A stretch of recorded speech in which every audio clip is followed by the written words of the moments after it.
ఓం నమో వెంకటేశాయ.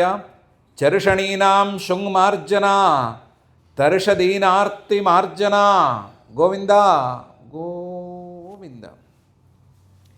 ఆనందసాగర నివేశకృతావశక్తః స్వానందభావక పరీక్షణమాత్రసక్తః ఆనందతారతమభావవిచారరిక్తః త్వానందగోపసుతమో సుతరూపముపైమి భక్తః అని రాసలీలామిష దాసహేలాకృత భాసజాలావళి వాసకాలోత్సవుడైనటువంటి శ్రీనివాస పరమాత్మని భక్తిగా మనసులో భావించుకుంటూ శ్రీశుకుల వారు ఉపదేశం చేసిన శ్రీమద్భాగవత మహాగ్రంథం యొక్క అధ్యయన కార్యక్రమాన్ని మనం ప్రారంభించుకుందాము. యథాప్రకారం ప్రార్థనా శ్లోకాలను చదువుకుని మంగళాచరణం చేసుకుందాము. శ్రీగణేశ ప్రార్థన. ఏ త్వామసంపూజ్య గణేశ నూనం వాంఛంతి మూఢా విహితార్థసిద్ధిం త ఏవ కష్టాననుభూయురిత్థం జ్ఞాతో మయా తే సకలః ప్రభావః. శ్రీగురుప్రార్థనా. గురుర్బ్రహ్మా గురుర్విష్ణుః గురుర్దేవో మహేశ్వరः గురుః సాక్షాత్ పరం బ్రహ్మ తస్మై శ్రీగురవే నమః. శ్రీనివాస ప్రార్థనా. తపస్యా వ్రత తృప్తాయ తపస్యా ముఖ్యరూపిణే తపస్యమాసే పూజ్యాయ శ్రీనివాసాయ తే నమః. అథ సంకల్పః అస్మాకం ఉపాత్త సమస్త దురిత క్షయ ద్వారా బుద్ధిశుద్ధ్యర్థం విద్యాభివృద్ధ్యర్థం భక్తిజ్ఞానవైరాగ్యాది తదనుకూల సర్వసంపత్సమృద్ధ్యర్థం శ్రీపరమేశ్వర ప్రీత్యర్థం శ్రీమద్భాగవత పాఠం కరిష్యామహే.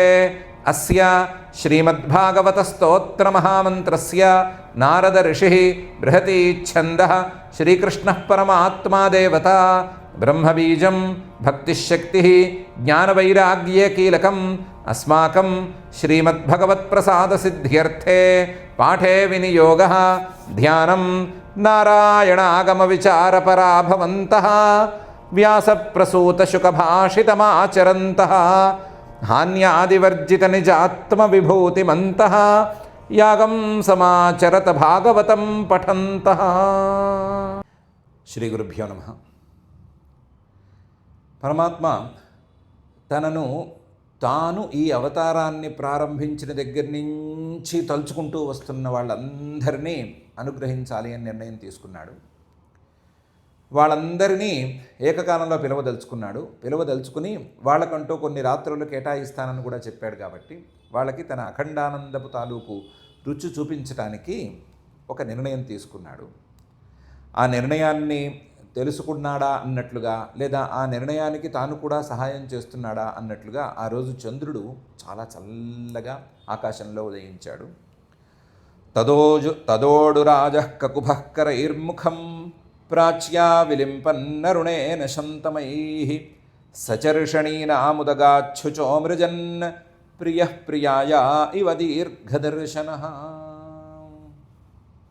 అన్నట్లు చంద్రుడు ఉదయించాడు. తదా ఈయన అనుకున్నదే తడవు.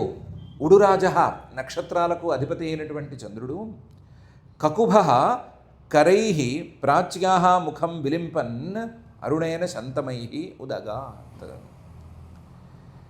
తన కిరణాలతో దిక్కులనన్నిటినీ నింపేస్తూ కకుభః కరైః విలింపన్, అందులోనూ తాను ఉదయించేటువంటి ప్రాచీ దిక్కు తాలూకు తూర్పు దిక్కు తాలూకు ముఖాన్ని ఎర్రటి కిరణాలతో నింపుతూ, మరి ఎర్రటి ఎరుపు కాదు, ఎరుపు వాగున్నటువంటి కిరణాలవి. అరుణేన శంతమై, బాగా అందరికీ సుఖాన్ని అందించే విధంగా, అందరికీ సుఖకరంగా ఉండేటట్లుగా తన కిరణాలను నలువైపులా ప్రసరింపజేస్తూ ఉదయించాడు. చంద్రుడు ఉదయిస్తే మనుషుల తాలూకు కొన్ని కష్టాలు పోతాయి అని అంటారు. మనుషుల తాలూకు వేడి వల్ల వచ్చినటువంటి కష్టాలు ఈ వెన్నెలతో పోతాయి చంద్రుడు ఉదయించినంత మాత్రాన. అలాగే మనుషుల్లో ఉండేటువంటి మిగతా కొన్ని కష్టాలు కూడా, మానసికమైన కష్టాలు కూడా చంద్రుడు యొక్క ఉదయం ద్వారా పోతాయని అంటారు. అలా చర్షణీనాం శుచోమృజన్, మానవుల తాలూకు అనేక కష్టాలన్నిటినీ తుడిచేస్తూ తాను తూర్పు దిక్కున ఉదయించాడు. స చర్షణీనాం ఉదగాత్ శుచోమృజన్. ఎలా అంటే ప్రియ ప్రియాయా ఇవ దీర్ఘదర్శన. ప్రియుడైనటువంటి భర్త ఊరెళ్ళాడు, చాలా కాలం రాలేదు. చాలా కాలం తర్వాత అతను తిరిగి వచ్చాడు, ఊరు నుంచి తిరిగి వచ్చాడు. దీర్ఘదర్శన ప్రియ. అసలు ఆ ప్రియుడైనటువంటి భర్తను చూసే చాలా రోజులైంది. అలాంటప్పుడు ఆ చంద్రుడు ఉదయించినట్లుగా ఈ ప్రియుడు గనక ఆ ప్రియురాలి యొక్క అంటే ఆ భార్య యొక్క కళ్ళకి కనుక కనిపిస్తే అంతవరకు అనుభవిస్తున్నటువంటి కష్టమంతా తొలగిపోయినట్లు ఆ భార్యకి ఎలా ఉంటుందో, అంతవరకు అనుభవిస్తున్నటువంటి విరహము, అంతవరకు ఆయన ఎక్కడున్నాడో, ఏం తింటున్నాడో, ఏం చేస్తున్నాడో, వెళ్ళిన పని అయిందో కాలేదో అనే రకమైనటువంటి కష్టము, ఇవన్నీ కూడా తుడిచిపెట్టేసినట్లుగా, ఆ మొహాన్ని చూపించినట్లుగా భర్త ప్రియుడు తన ప్రియురాలికి భార్యకి మొహం చూపించినట్లుగా ఈ చంద్రుడు తనకు ప్రియమైనటువంటి, తనను ప్రియంగా భావించేటువంటి జనులందరి తాలూకు కష్టాలని కూడా తుడిచిపెట్టేస్తూ తూర్పు దిక్కున ఉదయించాడు. తదోడు రాజ కకుభ కరైర్ముఖం ప్రాచ్యా విలింపన్ అరుణేన శంతమై స చర్షణీనా ముదగా ఛుచో మృజన్ ప్రియ ప్రియాయ ఇవ దీర్ఘదర్శన. దృష్ట్వా కుముద్వంతమఖండమండలం రమాననాభన్నవకుంకుమారుణం వనంచ తత్ కోమలగోభిరంచితం జగౌకలం వామదృశాం మనోహరం. అయ్యవారు ఒక్కసారి ఆకాశంలోకి తేరిపార చూశారు. చూస్తే దృష్ట్వా కనిపించాడు. ఎవరు కనిపించాడు? కుముద్వాన్ చంద్రుడు కనిపించాడు. కలువ పూల లాంటి కళ్ళకి రెండిటికి హాయిని కలిగించేటువంటి చంద్రుడు కనిపించాడు. కుముద్వాన్ అని చంద్రుడికి పేరు. ఆ కుముద్వంతుడు కనిపించాడు. ఆ కుముద్వంతుడిని చూసిన వెంటనే అందులోనూ అఖండ మండలం నిండుగా, దాదాపుగా నిండుగా, మరి అరముక్క కాదు, పావుముక్క కాదు, నిండుతనానికి దగ్గరగా ఉన్నాడు ఆయన. అందువల్ల అఖండ మండలం, అతని యొక్క మండలం, వర్తులాకార మండలం మొత్తం అఖండంగా సంపూర్ణంగా ఉన్నట్లుగా ఉంది అని చూశాడు. చూసి అదేంటి ఈ చంద్రుడు రమాననాభ, లక్ష్మీదేవి తాలూకు ముఖం తాలూకు పోలికలతో ఉన్నాడేంటి అని ఒకసారి అనుకున్నాడు. రమాయా ఆననాభ, లక్ష్మీదేవి ముఖం ఎంత కాంతిమంతంగా ఉంటుందో చంద్రుడి ముఖం ఏంటి అంత కాంతిమంతంగా ఉంది అని ఒకసారి అనుకున్నాడు. నవకుంకుమారుణం, అదేంటో కొంచెం ఎర్రగా ఉన్నాడు కొంచెము. ఏదో కొత్తగా వచ్చినటువంటి కుంకుమ పూల తాలూకు రేకుల్లాగా, ఆ రెక్కలు సన్న రెక్కలు ఉంటాయి, ఆ రెక్కల్లాగా కొంచెం ఎర్రవాగుతూ ఉన్నాడేంటి అని అనుకున్నాడు. అనుకుని ఎలాగూ లక్ష్మీదేవికి తమ్ముడే కదా అయినా పోలికలు ఇద్దరివి కలిసి వచ్చినాయి, లక్ష్మీదేవి పోలికలు ఈ చంద్రుల్లో కనిపిస్తాయి, అందుకనే ఇలా అనిపిస్తోంది అని అనుకుని రమాననాభం నవకుంకుమారుణం, పని మీద వచ్చాడు, మన పనికి సహకరించేటట్లుగా కూడా ఉన్నాడు అని అనుకుని ఒకసారి కిందకి చూశాడు. కిందకి చూస్తే వనం మొత్తం బృందావనం కనిపించింది. బృందావనం తత్ కోమల గోభిరంచితం, పైన ఉండేటువంటి చంద్రుడి తాలూకు కిరణాలు ఈ బృందావనం మొత్తం పరుచుకుని ఉన్నాయి. కోమలమైన అంటే వెన్నెల అని మనం పిలుచుకుంటాం కదా, సూర్యుడి కిరణాల్లాగా తీక్ష్ణంగా లేకుండా కోమలంగా మృదువుగా మొత్తం వెన్నెల మొత్తం పిండారబోసినట్లు వనమంతా పరుచుకుని ఉంది. వనంచ తత్ కోమల గోభిరంచితం చూసి ఇది సరి అయిన కాలం అని అనుకుని ఆకాశంలో చంద్రుడు, ఈ వనంలోనేమో మొత్తం చంద్రుడి తాలూకు వెన్నెల, ఈ రెండు పరుచుకుని ఉన్నాయి అని అనుకుని సంతోషపడి జగౌకలం, చాలా మనోహరంగా చాలా మందరంగా పాట అందుకున్నాడు.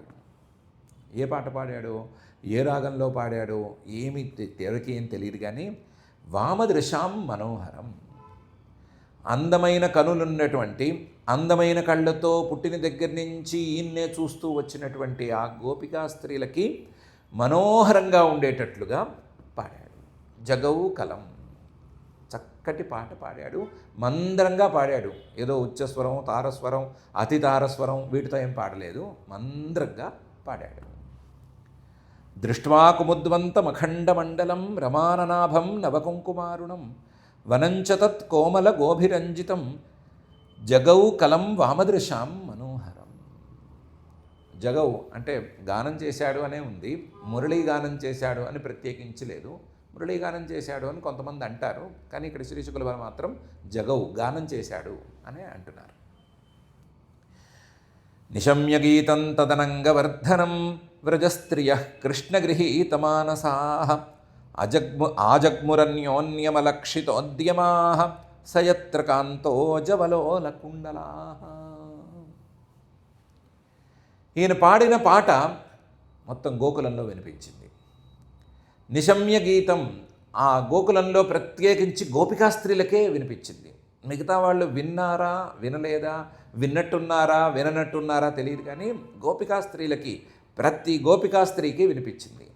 ఏంటి, ఆ సుమారుగా అప్పుడే పుట్టిన స్త్రీ దగ్గర నుంచి, పోనీ పసిపిల్లల్ని వదిలేస్తే, పోనీ కొంచెం చిన్నపిల్లల్ని వదిలేస్తే, కాస్త వయసులోకి వచ్చిన ఆడపిల్లల దగ్గర నుంచి పండు ముసలి వాళ్ళ వరకు, పండు అంటే పండు ముసలి, తలంతా ముగ్గుబుట్టయిపోయి మొత్తం ఇంకేముంది అసలు ఏమే, ఇంకా పండటానికి ఒక్క వెంట్రుక కూడా లేదు అన్నంత స్థాయిలో ఉండే పండు ముసలికి కూడా వినిపించింది. కానీ తదనంగవర్ధనం, అది ఆ శ్రీకృష్ణుడు పాడినటువంటి పాట వాళ్ళ మనసుల్లో ఎక్కడో జన్మాంతర సంస్కారాలతో లేదా జన్మజన్మలలో నింపుకున్నటువంటి సంస్కారాలతో పెరిగినటువంటి మన్మథ భావాలని రేకెత్తించింది. అనంగవర్ధనం. అలాంటి పాటని వ్రజస్త్రియ, వ్రజంలో ఉండేటువంటి స్త్రీలందరూ విన్నారు, మనం చెప్పుకున్న స్త్రీలందరూ విన్నారు. వాళ్ళకి నిజానికి ఈ పాట వినంగానే మన్మథ భావాలు రేగిన మాట వాస్తవమే, కానీ వాళ్ళు ఇంతకాలం పాటు కష్టపడి సాధించుకున్న ఒక సాధన ఉంది. ఏం సాధన అంటే, సందర్భం ఏమైనా సరే శ్రీకృష్ణుడిని గుర్తు చేసుకోవటం అనేటువంటి సాధన.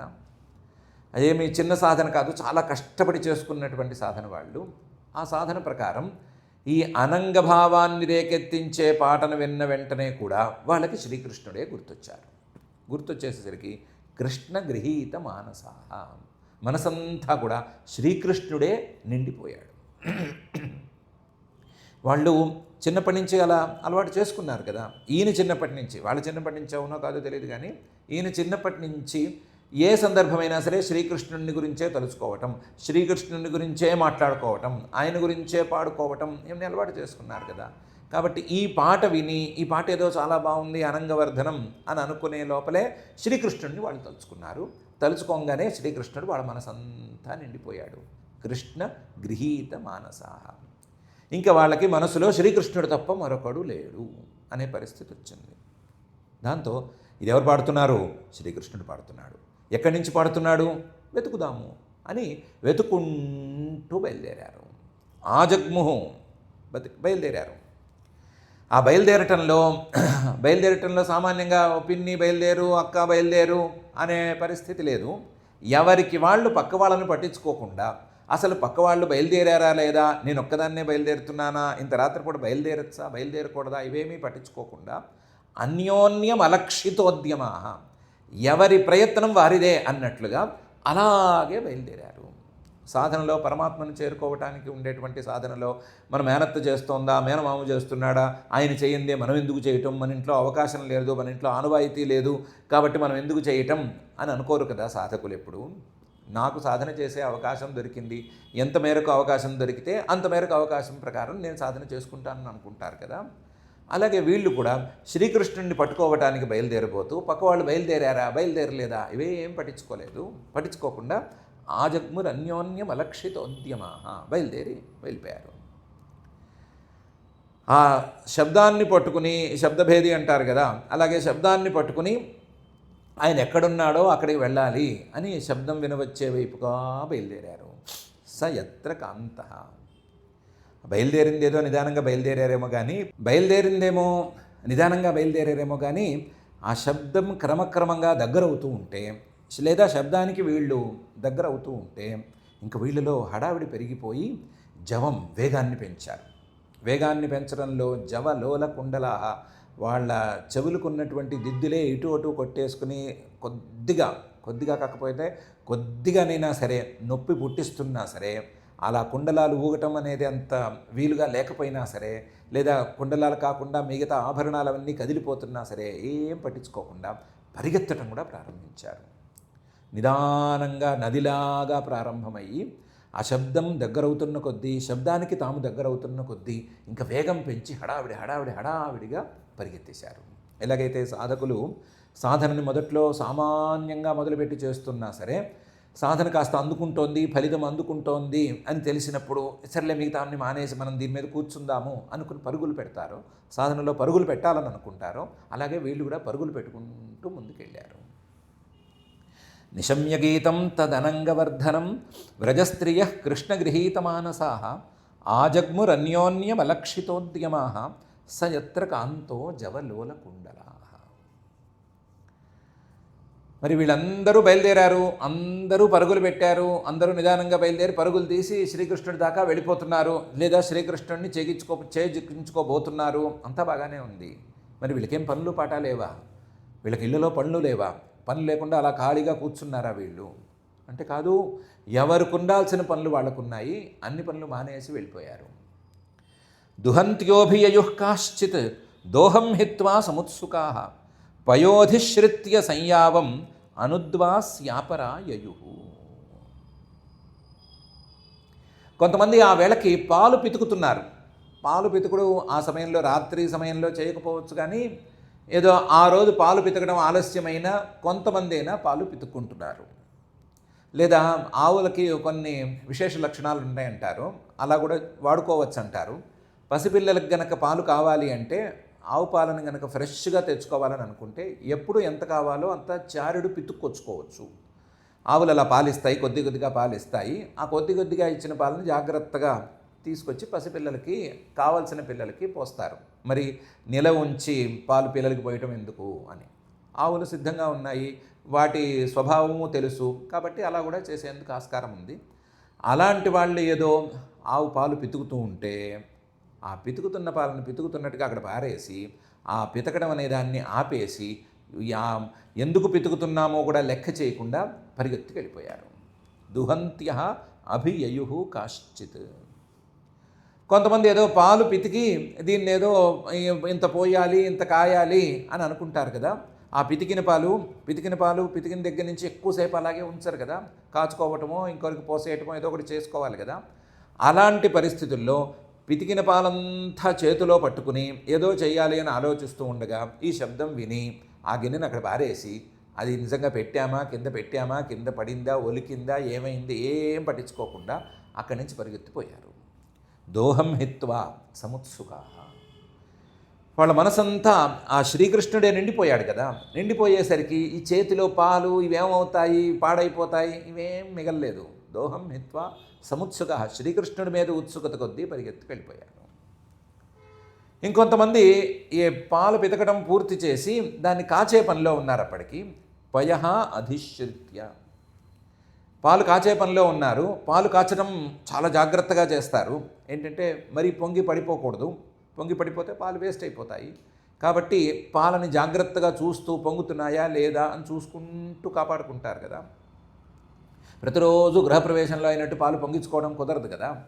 అందువల్ల కొంతమంది అలాగే జాగ్రత్తగా చూస్తున్నారు, పాలు పొంగితే దించేద్దాము అని. అలా పాలు పొంగుతూ ఉండగా ఈ శబ్దం వినిపించింది. ఈ శబ్దం వినిపించిన వాళ్ళు, అయ్యో పాలు ఇక్కడ పెట్టామే, పొంగుతాయి, లేకపోతే ఇంకా ఎక్కువ మరిగిపోతే పాలకోవా అయిపోతుంది, పాలకోవా అయిన తర్వాత మాడి కూడా పోతుంది, మాడి మసి అయిపోతుంది, జాగ్రత్తగా తీసి కింద పెట్టాలి అని కూడా ఏమనుకోకుండా అది ఏం జరిగితే జరుగుతుంది అన్నట్లుగా వదిలేసుకుని శ్రీకృష్ణుని శబ్దాన్ని పట్టుకుని అటువైపు పరిగెత్తారు. పయోధిశ్రిత్య కాశ్చిత్. కొంతమంది అప్పటికి పసిపిల్లలకి వంటలు చేస్తున్నారు. సంయావం అనుద్వాస్య. పసిపిల్లలకి కొంతమంది వంటలు చేస్తున్నారు.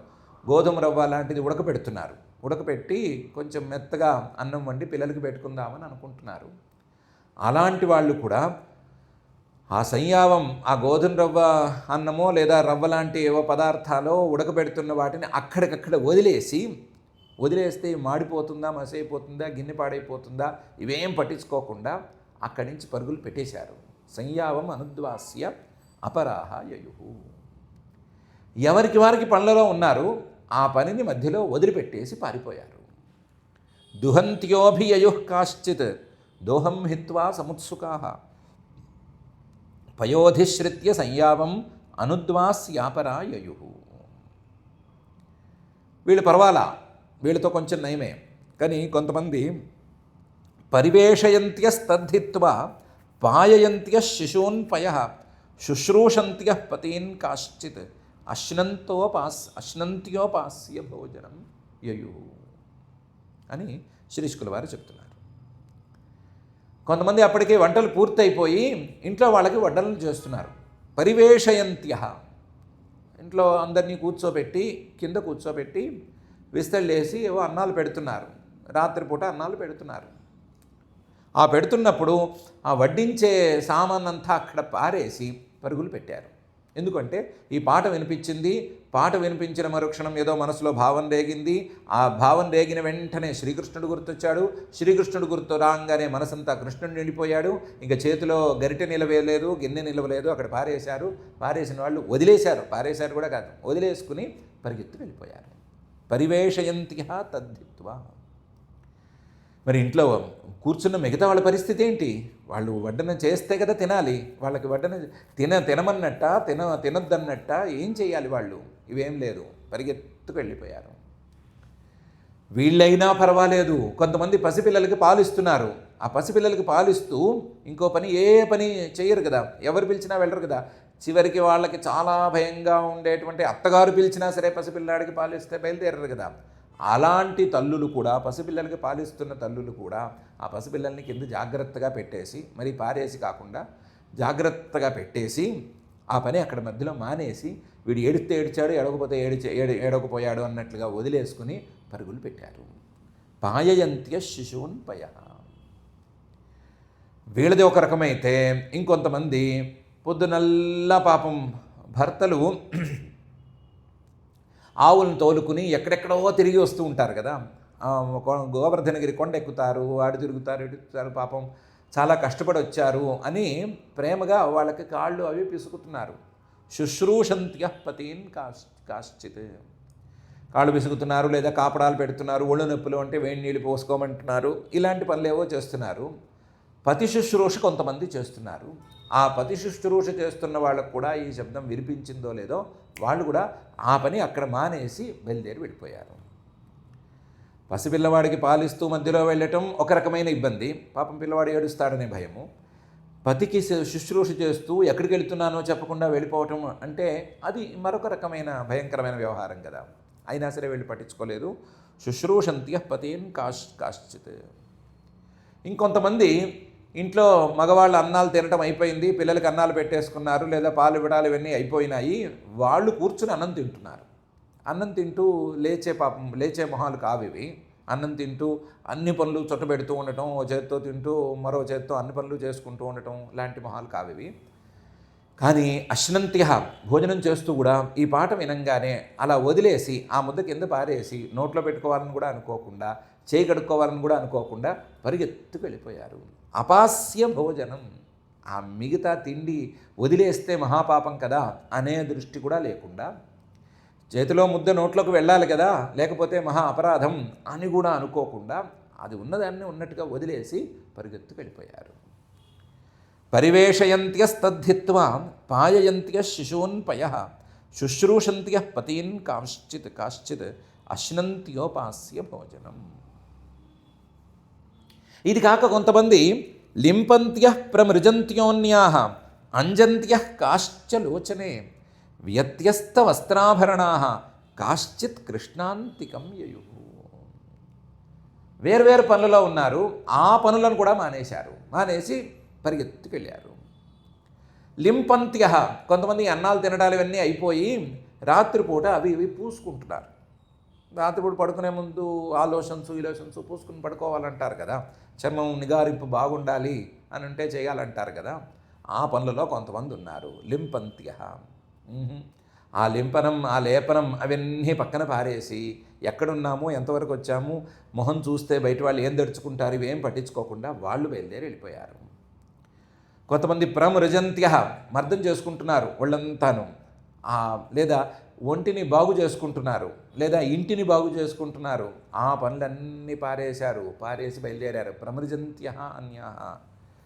కొంతమంది అప్పుడు కూర్చుని కాటుక దిద్దుకుంటున్నారు. అంజంత్య కాశ్చ లోచనే. కళ్ళకి కాటుక పెట్టుకుంటున్నారు. ఎందుకు పెట్టుకుంటున్నారు అంటే వాళ్ళ కర్మ ఏదో వాళ్ళది, ఎందుకో వాళ్ళ కారణంతో వాళ్ళు పెట్టుకుంటున్నారు. ఆ కాటుక పెట్టుకుంటున్న వాళ్ళు కూడా ఆ కాటుకను అక్కడికి పారేసి, సగం కాటుక పెట్టుకున్నామా, పూర్తి కాటుక పెట్టుకున్నామా, చేతికి అంటిందా అని ఎక్కడైనా పూసామా, ఇవేం పట్టించుకోకుండా వాళ్ళు పరిగెత్తారు. ఇలా ఎవరి పనులలో వాళ్ళు ఉన్నారు. ఎవరి పనులలో ఎవరున్నా సరే ఆ పనులని మధ్యలో వదిలిపెట్టి పరిగెత్తుకుపోయారు. లింపంత్య ప్రమృజంత్యోన్యా అంజంత్య కాశ్చలోచనే. ఈ పరిగెత్తుతున్న వాళ్ళల్లో బయట సరిగ్గా ఉండటం అనేది కొంతమందికి దైవాత్తు జరిగింది, లేదా ఆభరణాలన్నీ వాటి స్థానాల్లో ఉండటం అనేది కొంతమందికి మాత్రమే దైవాత్తు జరిగింది. వ్యత్యస్త వస్త్రాభరణా కాశ్చిత్. కొంతమందికి ఆ నియమం కూడా లేదు. ఆ పరిగెత్తడం హడావిడిలో ఈ పైనే వేసుకున్నారా లేదా నడుముకు చుట్టుకున్నారా తెలియదు. వ్యత్యస్త వస్త్రాభరణా. పైన వేసుకోవాల్సిన పైట నడుముకు చుట్టుకున్నారా, లేదా చీర ఎక్కడ కట్టుకున్నారు, ఉత్తరీయాన్ని ఎక్కడ కట్టుకున్నారు, ఏమి ఆ నియమం కూడా కొంతమందికి లేకపోయింది. అలాగే హారాలు వేసుకున్నారు కదా, వేసుకున్న హారాలుగానే ఉంచుకున్నారా, లేదా అవి జారిపోయి వడ్డాణాలుగా మారిపోతే పట్టించుకోకుండా పరిగెత్తుతున్నారా అనే నియమం కూడా కొంతమందికి లేదు. ఆభరణాలు కూడా వాటి స్థానాలను మార్చేసుకున్నాయి. ఆభరణాలు కూడా వాటి స్థానాల నుంచి వేరే స్థానాలకి మళ్ళినాయి. వ్యత్యస్త వస్త్ర ఆభరణ. ఏముంది, మెళ్ళో దిగేసుకున్నటువంటి హారం నడుము దాకా వస్తే వడ్డాణంలాగా ఉంటుంది, లేదా కటిసూత్రంలాగా ఉంటుంది. అలా మారిపోయిన వాళ్ళు కొంతమంది ఉన్నారు. అలాగే జారి కింద పడిపోతే పట్టించుకోని వాళ్ళు కూడా కొంతమంది ఉన్నారు. వ్యత్యస్త వస్త్రాభరణ. ఇంకా వస్త్రాలు కింద పడిపోతున్నాయి, లేదా ఆభరణాలు కింద పడిపోతున్నాయి, పట్టించుకోవాలి అనే ధ్యాస లేకుండా పరుగుతులు పెట్టిన వాళ్ళు కూడా చాలామంది ఉన్నారు. ఇలా సవ్యంగా వెళ్ళిన వాళ్ళు, సవ్యంగా పరుగులు పెట్టిన వాళ్ళు కొంతమంది, సవ్యంగా లేకపోయినా సరే పరుగులు పెట్టిన వాళ్ళు కొంతమంది, అలంకరణ సవ్యంగా ఉంటే పరుగులు పెట్టిన వాళ్ళు కొంతమంది, లేకపోయినా పరుగులు పెట్టిన వాళ్ళు కొంతమంది, సగం అలంకరణ చేసుకున్న వాళ్ళు కొంతమంది, సగం పనులు చేసిన వాళ్ళే అంతమంది. అందరూ పనులు మానేసి పరిగెత్తారు. లింపంత్య ప్రమృజంత్యోన్యా అంజంత్య కాశ్చలోచనే వ్యత్యస్త వస్త్రాభరణా కాశ్చిత్ కృష్ణాంతికం వ్యయో. ఏమైతేనేమి స్త్రీలందరూ కూడా పరుగులు పెట్టుకుంటూ ఆ శ్రీకృష్ణుణ్ణి చేరారు అని శ్రీ శుకుల వారు చెప్తున్నారు. ఈ 6 శ్లోకాలలో ఈ మాట చెప్తున్నారు. దానికి మనం పైకి వెళ్ళొచ్చు, కానీ ఇక్కడ చిన్న విషయం గురించి చర్చించుకుని పైకి వెళితే బాగుంటుంది. ఎవరైనా ఏ పనైనా మొదలు పెడితే దాన్ని మధ్యలో ఆపత్సా అని ఒక ప్రశ్న. పని మధ్యలో ఆపటం అనేది అంత మంచి పద్ధతి ఏం కాదు అనేది లౌకికమైన సమాధానం. ఏ పనైనా మొదలు పెడితే పూర్తి చేయాలి. మధ్యలో ఏమైనా వినిపించినా, ఎక్కడికైనా వెళ్ళాలనిపించినా ఎంతో కొంత ఆ పనిని పూర్తి చేసి ఆ పనికి ఒక దారి చూసి తర్వాత వెళ్ళాలి. ఇది లోకన్యాయం. ఈ లోకన్యాయాన్ని ఎవరు దాటిపోకూడదు. ఎంత హడావిడున్నా, మరీ పసిపిల్లలు ఏడుస్తున్నారు, లేదా పిల్లలు ఏదో పడిపోయి నొప్పితో ఏడుస్తున్నారు అంటే వదిలేసి వెళితే ఎవరు కాదనరు. కానీ వేరువేరు కారణాలు, లేదా కారణాలు సరిగ్గా లేనప్పుడు పని సగం మధ్యలో మానేసి వెళ్ళిపోతే దాన్నేమి ఎవరు హర్షించే పరిస్థితి అయితే ఉండదు. మరి అలాంటప్పుడు వీళ్ళు తమ పనులను మానేసుకుని శ్రీకృష్ణుడి దగ్గరికి వెళ్ళటాన్ని మనం ఎలా హర్షించాలి అనేది ప్రశ్న. పోనీ లోకంలో రకరకాల న్యాయాలు ఉంటాయి. లోకందే ఉంది, లోకంలోని కట్టుబాట్లని మనమే ఇటు అటు సర్దేసుకోవచ్చు. లోకంలోని కట్టుబాట్లకి పెద్ద విలువేం లేదు. అందరూ కలిసి కూర్చుని ఇది కట్టుబాటు అనుకుంటే అది లోకంలో ఉండే కట్టుబాటు. లేకపోతే లేదు, మానేయచ్చు, కట్టుబాట్లు మార్చుకోవచ్చు అని అనుకున్నా.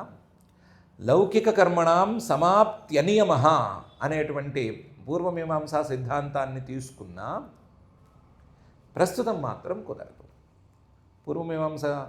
పూర్వమీమాంసలో 6వ అధ్యాయంలో జైమిని మహర్షి గారు లౌకిక కర్మణి సమాప్త్యనియమః అని ఒక విషయాన్ని ప్రత్యేకించి చెప్పారు.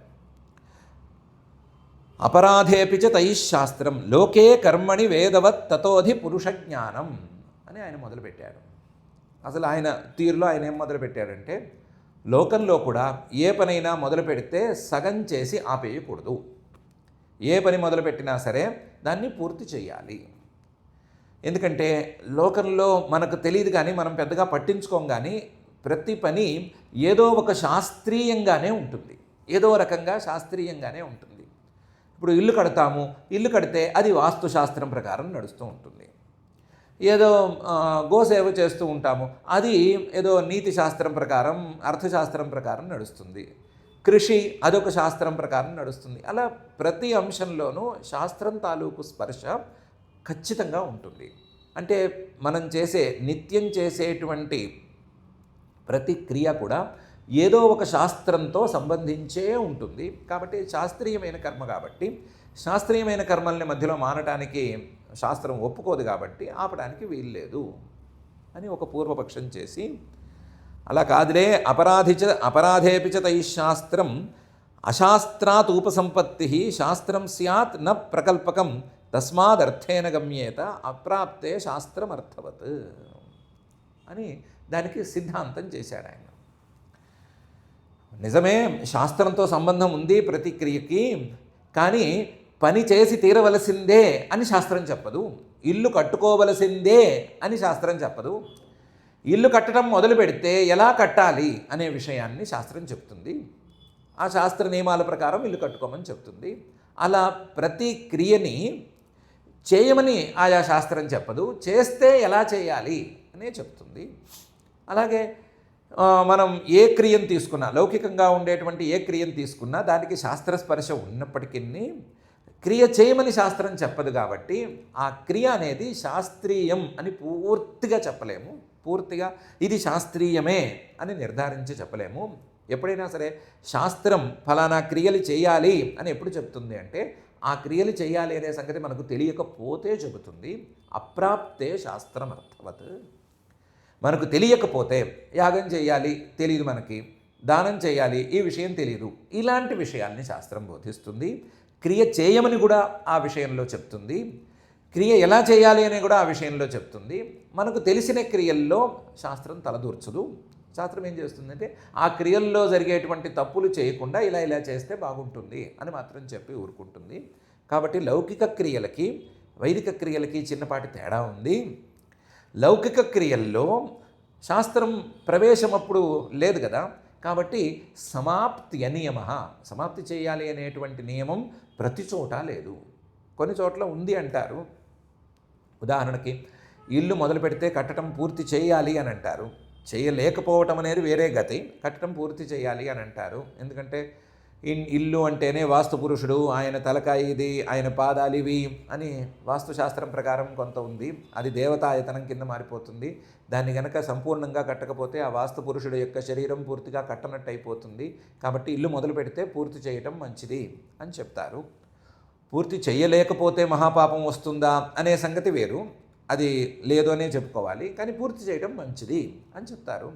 అలాంటి వాటిని కొన్నిటిని వదిలేస్తే మిగతా చోట సమాప్తి నియమ, సమాప్తి చేయాలి అనేటువంటి నియమాన్ని ఎవరినెత్తినా రుద్దలేము అని జైమిని మహర్షి గారు చెప్పారు. ఆ తీరులో చూసుకుంటే లౌకిక కర్మని సమాప్తి అనియమాధికరణం అనేటువంటి అధికరణం దృష్టితో చూసుకుంటే వీళ్ళవన్నీ దాదాపు లౌకిక క్రియలుగానే కనిపిస్తున్నాయి. కాబట్టి లౌకిక క్రియల్లో ఏదో పాలు పిండుతున్నారు, పాలు కింద పెట్టారా పైన పెట్టారా పారేశారా ఆ కుండ పగలు కొట్టి కింద పారబోసారా, వీటి మీద పెద్దగా మనకేమీ పట్టక్కర్లేదు. లౌకిక క్రియల్లో సమాప్తి చేయాల్సిందే, పిండటం మొదలు పెడితే పూర్తి చివరి చుక్కదాకా పిండాల్సిందే అని నియమేమీ ఉండకపోవచ్చు. కానీ వైదిక క్రియల్లో సమాప్తి నియమం అనేది ఉంది. వైదిక క్రియలు మాత్రం మొదలు పెడితే సమాప్తి చేసి తీరాలి, సమాప్తి చేయకుండా వైదిక క్రియల్ని మధ్యలో ఆపటానికి శాస్త్రం అంగీకరించదు. దానికి వేదంలోనే స్పష్టమైన వాక్యం ఉంది, దేవతాభ్యో వా ఏష ఆవృష్యతే యో యక్ష్య ఇత్యుక్త్మాన యజతే అనంది. ఒకసారి యక్ష్యే అని యాగం చేసి యాగ సంకల్పం చేసి యాగాన్ని మొదలు పెడితే దేవతలందరూ వచ్చి కూర్చుంటారు. యాగం చేస్తున్నాడు ఇతను, మనకేదో ఆహుతులు ఇస్తాడు, మనం వాటిని తీసుకెళ్ళొచ్చు, ఇతనికి ఏదో ఆశీర్వచనం చేయొచ్చు అనుకుని వచ్చి కూర్చుంటారు. నీకు మధ్యలో మూడు పోయింది, లేదా నాకు సరిగ్గా వేయలేదు, బాగాలేదు అని అనుకుని ఓన్లే ఇందాక యక్షి అన్నాను కదా అది క్యాన్సిల్ అని అనుకుంటే దేవతాభ్య ఆవృశ్చితే, అక్కడికి వచ్చి కూర్చున్న దేవతల పరిస్థితి ఏం గాను, వాళ్ళందరినీ దెబ్బతీసినట్లు కదా. మీకు రండి, మీ అందరికీ నేను యాగం చేస్తాను, యాగం చేసి ఆహుతులు ఇస్తాను అని చెప్పి, లేదా ఇంటికి రండి భోజనం పెడతాను అని చెప్పి, ఈరోజు వంట చేసే మూడ్ లేదు, నేను అందుకని వంట చేయట్లేదు, మీరు మీ ఇళ్ళకి వెళ్ళి తినండి అంటే మనుషులు ఎలా ఫీల్ అవుతారో అలా దేవతలు కూడా ఫీల్ అవ్వచ్చు కదా, దేవతలు కూడా బాధపడవచ్చు కదా. ఆవృశ్యతే యో యక్ష్యే ఇత్యుక్త్వా నయజతే. కాబట్టి ఒకసారి సంకల్పం చేస్తే, క్రియ ప్రారంభిస్తే దాన్ని పూర్తి చేసి తీరాలి అని వైదిక నియమం ఉంది. ఆ నియమం ప్రకారం చూస్తే వైదికమైనటువంటి క్రియలు వీళ్ళలో ఏమైనా ఉంటే ఆ వైదికమైన క్రియలు యజ్ఞయాగాది సమానమైన క్రియలు వాటిని మధ్యలో ఆపటానికి వీలు లేదు. అలాంటప్పుడు వీళ్ళలా ఆపారు. వీళ్ళు వైదికమైన క్రియల్లో ఏమున్నారు, అన్నీ లౌకిక క్రియలే కదా అని అనుకోవటానికి వీలు లేకుండా ఉంది. ఎందుకంటే వీళ్ళలో దుహంత్య, ఆవు పాలు పితకటం ఇలాంటివన్నీ లౌకిక క్రియలు అనుకోవచ్చు, కానీ వంటని లౌకిక క్రియ అని అనుకోవటానికి వీల్లేదు. పసిపిల్లలకి పాలివ్వటం అనే దాన్ని పూర్తి లౌకిక క్రియ అని అనుకోవటానికి వీల్లేదు. పతి శుశ్రూషని లౌకిక క్రియ అని అనుకోవటానికి వీల్లేదు. ఇవన్నీ స్త్రీలకు విహితమైనటువంటి స్వధర్మాలు. స్త్రీలకు విహితమైన స్వధర్మాలన్నీ కూడా వాళ్ళకి యజ్ఞయాగాదులతో సమానంగా ఉంటాయి. యజ్ఞయాగాదులతో సమానంగా ఉండేటువంటి ఈ స్త్రీలకు విహితమైన కర్మలు, శాస్త్రీయమైన కర్మలు ఒకసారి ప్రారంభిస్తే పూర్తి చేసేంత వరకు సరిగ్గా సాగిపోవాలి. అంతే తప్ప మధ్యలో వీటిని వదులుకుని వెళ్ళటం అనేది వీల్లేదు. స్త్రీలకి వంట స్వధర్మమా అంటే స్వధర్మం అని చెప్పాలి. వాళ్ళకి వంట స్వధర్మం కాబట్టే వాళ్ళకి ఆ పని చేసినంత మాత్రానే సద్గతి అనే మాట శాస్త్రీయమైన మాట కుదురుతుంది. వంట గనక సక్రమంగా చేస్తే మిగతా యజ్ఞయాగాదులతో నిమిత్తం లేకుండా చాలా ఉత్తమమైనటువంటి ఫలితాలను పొందవచ్చు అని వేరు చోట్ల ఉంది. వంట సక్రమంగా చేయటం అంటే ఏదో బ్రష్ నోట్లో పెట్టుకుని కాఫీ గిన్నె పెట్టాము, తర్వాత స్నానానికి వెళ్ళే ముందు కుక్కర్ పెట్టేసి స్నానం చేసి వచ్చేసిన తర్వాత కుక్కర్ దించాము అన్నట్లు చేయకుండా పొద్దున్నే లేచి ఒకసారి పొయ్యి కడుక్కుని, కుదిరితే అక్కడ ముగ్గులు వేసుకుని, దాన్ని వంటింటిని మొత్తాన్ని ఆ రోజుకి శుభ్రం చేసుకుని, ఏదో రాత్రికి చేశాము అని అనుకోకుండా రాత్రి మళ్ళీ ఒకసారి పొద్దున్నే శుభ్రం చేసుకుని, తాను స్నానం చేసి మడిగా ఆరేసుకున్న బట్ట కట్టుకుని దాన్ని వంటని శ్రద్ధగా చేసి దేవుడికి నైవేద్యం పెట్టుకుని వచ్చిన అతిథులకి, ఇంట్లో ఉన్న వాళ్ళకి, పతికి అందరికీ గనక పెట్టడం అనేది జరిగితే దీన్ని మించిన యజ్ఞం మరొకటి ఉండనక్కర్లేదు అని అనుకోవచ్చు. ఇందులో ఎన్నో యజ్ఞాలు దాగి ఉన్నాయి. దేవతలకి నైవేద్యం పెట్టడం అనేది దైవయజ్ఞంగా మారుతుంది.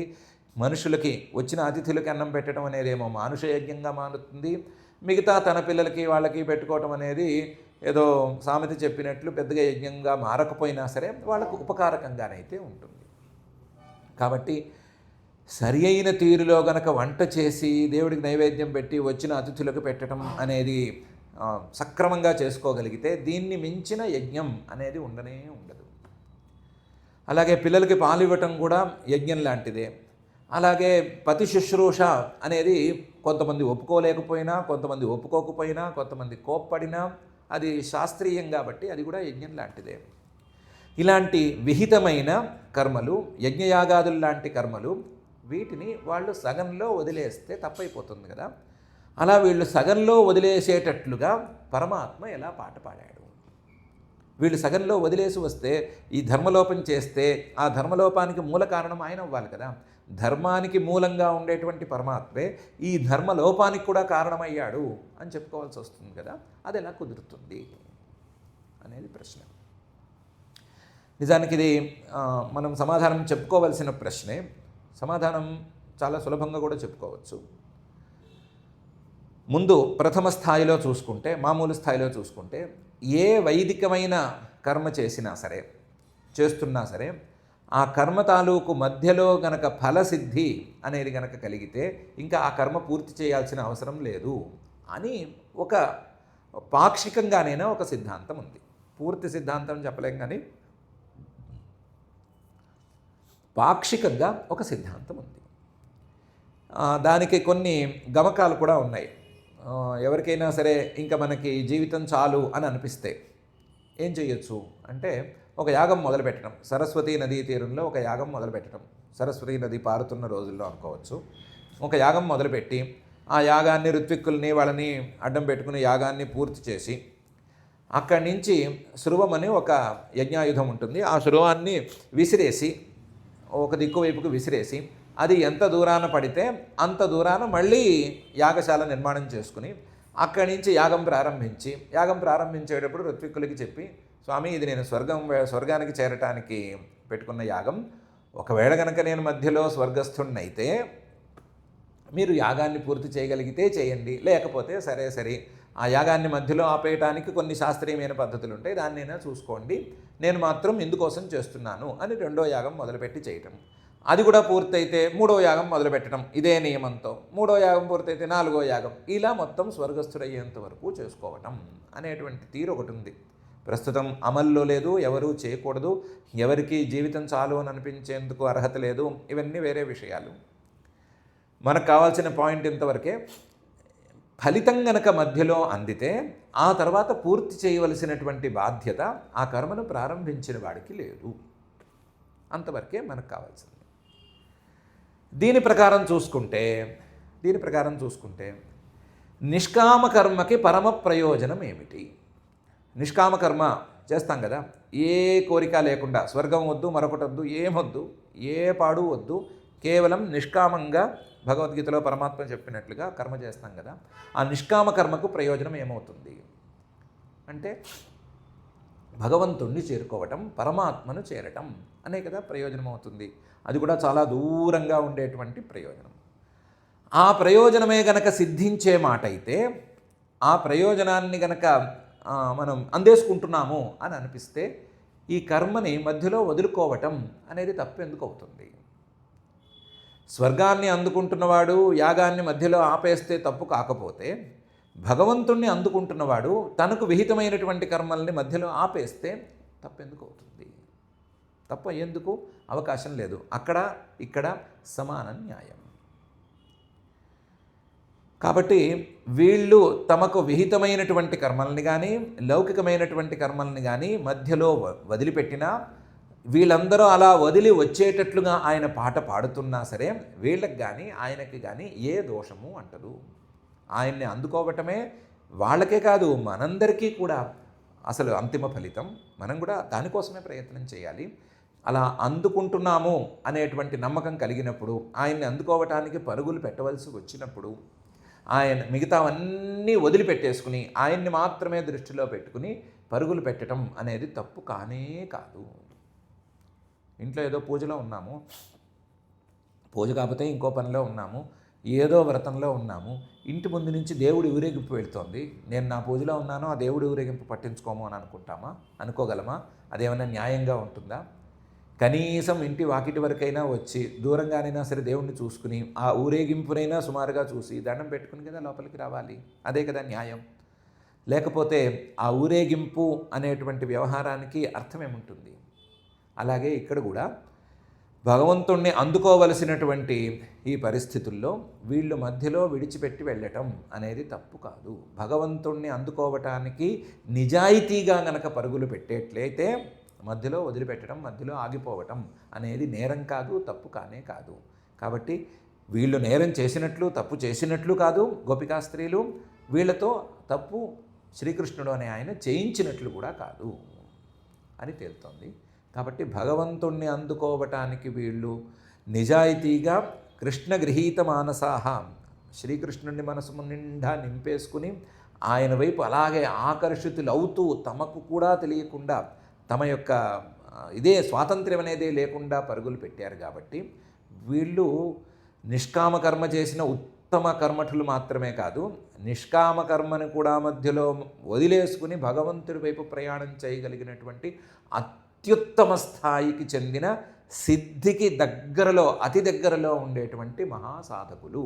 కాబట్టి వీళ్ళ గురించి మనం తక్కువ అంచనా వేయటానికి వీలు లేదు అని స్పష్టంగా తెలుస్తోంది.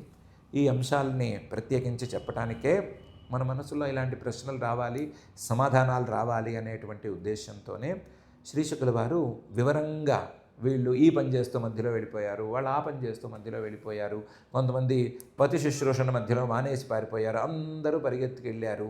పరిగెత్తుకెళ్ళేటప్పుడు ఒంటి మీద బట్ట ఉందా లేదా పట్టించుకోలేదు, ఆభరణాలు సరిగ్గా ఉన్నాయా లేవా పట్టించుకోలేదు, తమ చెవి దిద్దులు తమకే గుచ్చుకుంటున్నా పట్టించుకోలేదు, ఏం పట్టించుకోలేదు, కేవలం ఆ శబ్దాన్ని మాత్రమే వింటున్నారు. విని ఆ శబ్దం ఉన్నటువంటి మూలస్థానం శ్రీకృష్ణుడు ఆయన దగ్గరికే వెళ్ళారు అని వివరంగా చెప్తున్నారు. వాళ్ళ కోసమైతే ఆయన పాటలు పాడాడు, అందుకని వాళ్ళు పరిగెత్తగలిగారు. మన కోసం పాటలు పాడట్లేదు కదా, మన కోసం ఏ గానము చేయలేదు కదా, కాబట్టి మనకు పరిగెత్తే అవకాశం తక్కువగా ఉంది అని ఎవరైనా అనుకుంటే అనుకోవచ్చు. కానీ అదేమీ లేదు, మన కోసం కూడా పాటలు పాడాడు. మన కోసం పాడిన పాటల్ని ఉపనిషద్ వాక్యాలు అంటారు, మన కోసం పాడిన పాటల్ని శాస్త్రవాక్యాలు అని అంటారు. మనలాంటి వాళ్ళ కోసం, అందరి కోసం ఆయన పాడిన పాటలనే, ఆయన గీతాలనే భగవద్గీత అని కూడా అంటారు, ఉపనిషద్ వాక్యాలు అంటారు, శాస్త్రవాక్యాలు అంటారు. ఆయన మన కోసం పాటలు పాడి సిద్ధంగానే ఉంచాడు. ఆ గోపికలైతే ఆయన పాడిన పాట విన్నారు. మనం వినటానికి అంత సుముఖంగా ఉన్నామో లేదో తెలియాల్సి ఉంది. కాబట్టి పాటలు పాడలేదు, మన కోసం ఏమీ చేయలేదు అనేది ఆయన మీద లోపం కాదు. ఆయన పాడిన పాటను మనం విన్నామా లేదా అని మనకు మాత్రం ప్రశ్న ఉంది. కాబట్టి ఈ ప్రశ్న వేసుకుందాము. వేసుకుని దీనికి సమాధానంగా మనం ఏం చెయ్యాలి, దీనికి సమాధానం చెప్పి ఊరుకోవటం కాదు, దీనికి సమాధానంగా మనం ఏం చేయాలి అనేటువంటి ఆలోచన చేద్దాము. మనతో ఇలాంటి ఆలోచనలు చేసి మనకు కూడా ఆయన పాడిన పాటలన్నీ వినిపించేట్లుగా చేసి మనల్ని కూడా ఆయన వైపు ఆకర్షించవలసిందిగా ఆ రాసలీలామిష దాసహేలాకృత భాసజాలావలి భాస వాస కాలోత్సవుడైనటువంటి శ్రీనివాస పరమాత్మని భక్తిగా ప్రార్థించుకుందాము. క్షమా ప్రార్థనాదులను చెప్పుకుని ఈ కార్యక్రమాన్ని ఇంతటితో పూర్తి చేసుకుందాము. అథ క్షమా ప్రార్థనా యదక్షరపదభ్రష్టం మాత్రాహీనం చ యద్భవేత్ తత్సర్వం క్షమ్యతాం దేవ నారాయణ నమోస్తుతే.